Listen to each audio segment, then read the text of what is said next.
Next topic in our psychosocial constraints is motivation, persistence, and we have several different things that are going to be associated with motivation. So persistence is the first thing we're going to talk about, and that is in reference to continuing your involvement in some type of physical activity. Doing that or persisting with an activity is going to be influenced by a lot of different factors. It could be a desire to be competent. Maybe like this is more along the lines of the intrinsic motivation, where you're like, I just want to be better. It could be that you want to fit in. So a lot of times I participated in activities in school just because like I didn't have any friends and I wanted to be a part of the group, which didn't end up happening, and then I just ended up being a loner instead. But socializing, fitting in, being a part of the team kind of go together. A desire to accept and conquer challenges. Again, this is kind of more in line with intrinsic motivation. Some people just want to do physical activity because of pure enjoyment. They just have fun. Some people might be motivated because they want to improve their fitness, right? So any of us who have ever made New Year's resolutions or promises to ourselves, like, I'm going to eat better, I'm going to eat healthier, I'm going to try to go to the gym like X number of times a week, right? That persistence with that physical activity could be, just based on that motivation to do well. It is important to note that different age groups have different motivating factors, though. So, social status is a primary motivating factor for adolescents, again, because how their peers view them is a huge part of influencing like how they view themselves.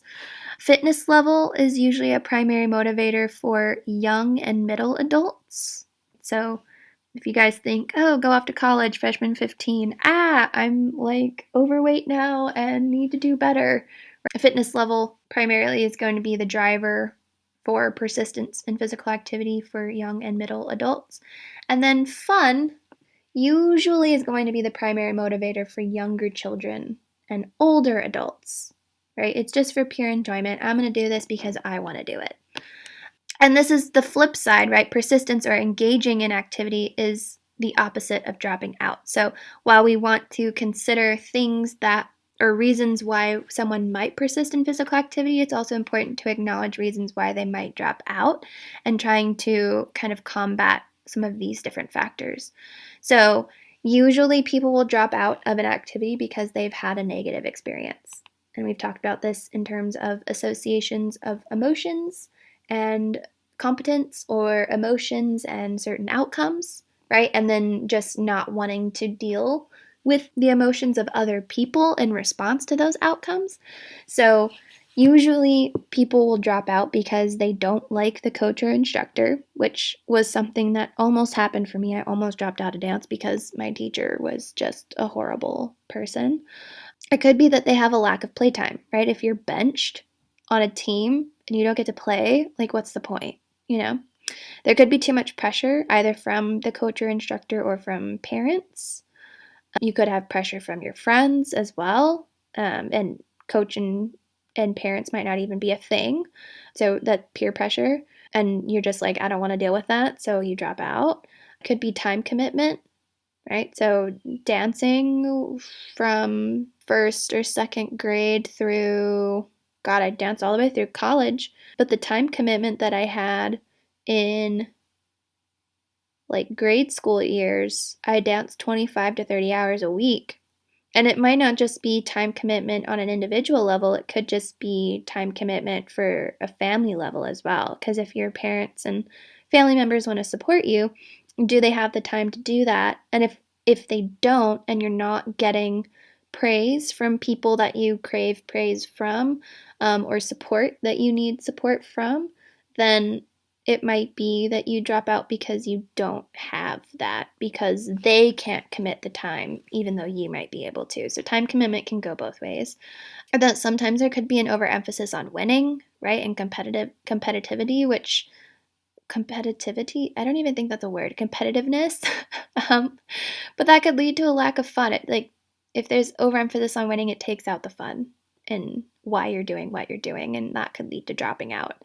Also, if you're not seeing a lot of progress or you're not seeing a lot of success, especially in team sports, I think success is more, at least I think that contributes more to team sports, just because like, our team sucks, we never win, I'm gonna quit, I don't want to do this anymore because I don't want to be associated with a team that loses all the time.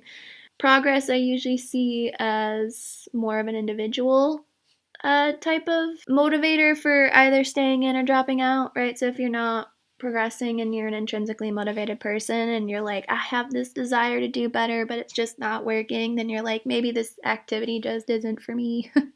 Okay. So these are all different things that could be associated with the motivation to drop out of an activity. However, it is important to note that a majority of dropouts are due to shifting interests, right? So my sister, from a very young age, was always like basketball, basketball, basketball. And then when she got to high school, it was all about tennis. And so she still participated in basketball, but it wasn't her primary focus.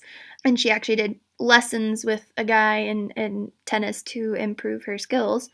And then when she got to college, it was track and field. And she was a javelin thrower. And I think she also threw discus. But I mean, javelin, that we don't give high school students spears. So she didn't get exposed to that until college and, like stopped playing tennis as much and started shifting her focus, dropped her activity in tennis, but shifted her focus towards a different activity. So a lot of times when we drop out, it's just because we aren't interested in it anymore. We found something that has caught more of an interest for us. In terms of motivation, we also have different types of approaches. There's a teacher-centered approach versus a student-centered approach. Teacher-centered approach is where the instructor designs activities for skill development and then determines how people are progressing through that activity. For student-centered approaches, we refer to this as like a mastery motivational climate, and that can provide several things. It could provide a variety of authentic and meaningful tasks that match age group expected developmental level. So, is what you're doing meaningful to the age group that you belong to? And is it matching what you should be able to do to your development level? Okay. In the student-centered approach, the teacher is going to serve as a facilitator for learning. So they just kind of like provide the information. They provide feedback and encouragement, but they're not the ones who are kind of driving the motivation to continue improvement, if that makes sense. In this approach, individuals are going to actively practice decision-making, self-management, and self-monitoring. So again, students are the ones who are in charge of how they are developing. So I think in either case, the learning environment should be mastery-oriented, right? In the case of a student-centered approach, that environment should also have high autonomy for the student or their ability to act independently. But also in either approach, it's important that the tasks match the abilities of the age group and their level of development. And when we have that pairing, we have more engagement, whether it be group or individual participation. And then in the student-centered approach, if it's an individual type of task that they're doing, they can have added self-guided evaluation of their performance and then match that with what the teacher's opinion is. So I guess research suggests that student-centered models are more beneficial to the promotion of motor skill development, and to the promotion of, keeping that intrinsic motivation high, just because the student has more control over how they are developing and how they are improving. I think traditionally teacher-centered approaches have been enforced more or implemented more, I guess, just because teachers are like, I have the authority, I tell you what to do. But I think the student-centered approach is very much along the lines of discovery learning, and its research has shown that discovery learning or exploratory learning does lead to a lot more engagement and discovery of self abilities. So two different approaches that are attached to the line of motivation in participating in certain activities. Again, student-centered approach is probably more beneficial to the individual, but both are still implemented today. Adult activity levels. There are several psychosocial factors that could affect participation in physical activity. We've already said that usually middle-aged adults and older adults don't participate in activity as much, but for different reasons. Middle adults because they have lives, right?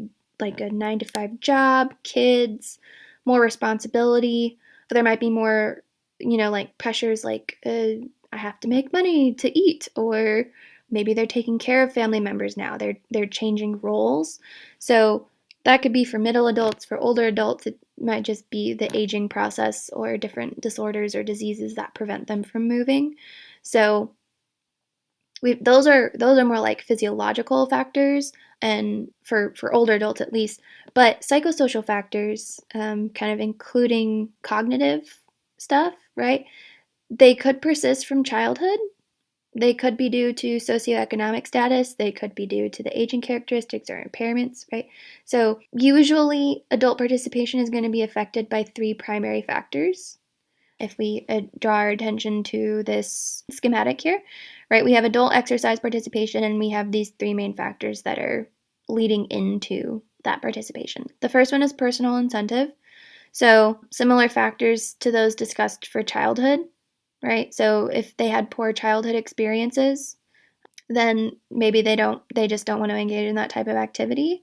Their desire for mastery of skill, if there's competition, socialization, if they want to maintain or improve their physical health, these are all personal incentives. The next main contributor is sense of self. So again, self-esteem. Do they have the constraints in place that is going to improve their self-esteem, or is like their lack of knowledge, lack of role models? Do they have personal limitations that are knocking down that self-esteem? And then the last vein of this flowchart is perceived options. Do they have the means to participate? So do they have access to facilities? Do they have access to programs?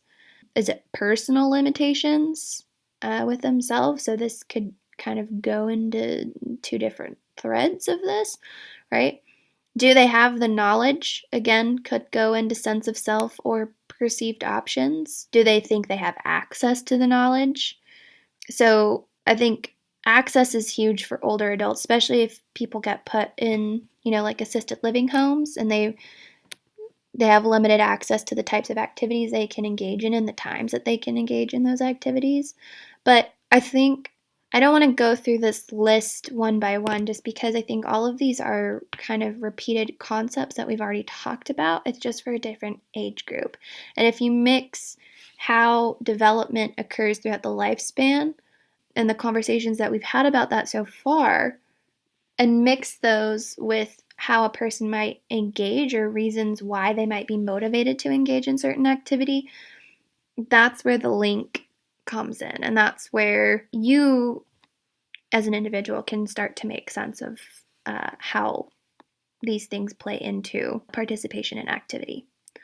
So in summary, to kind of close out this lecture, individuals' perceptions of physical abilities can change throughout the lifespan, and they might change for different reasons based on where a person is in the lifespan.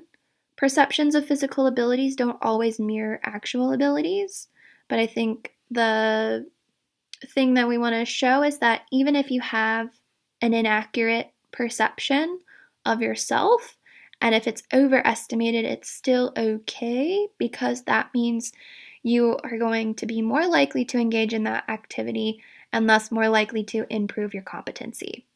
But also, we know that greater activity is associated with a lot of other health benefits, so overall, you are better off. Higher levels of self-esteem are going to be associated with both higher levels of perceived and actual motor competence, but also higher levels of motivation and increased odds of continuing in physical activity. So all of this is a cascade effect as well. All right, that is it. If you guys have questions, please let me know.